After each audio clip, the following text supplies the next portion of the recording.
Mbio za kilomita 8 za mwendo pole zimefanyika leo hii katika eneo la Kunduchi, Dar es Salaam, ambapo wakimbiaji wa kundi la Mbewa wameamua kutumia mchezo wa riadha kueneza ujumbe kuelekea katika uchaguzi mkuu Oktoba 29. Tusiwe na hamu ya kutengeneza taharuki mpaka kufika hatua ya watu. Tunaishi kwa kuzingatia haki ya kila mtu.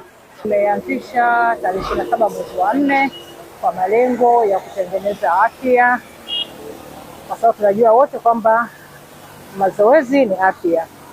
Hivyo basi tukaona hatuwezi kufanya peke yetu, jogging inakuwa ya kuungana.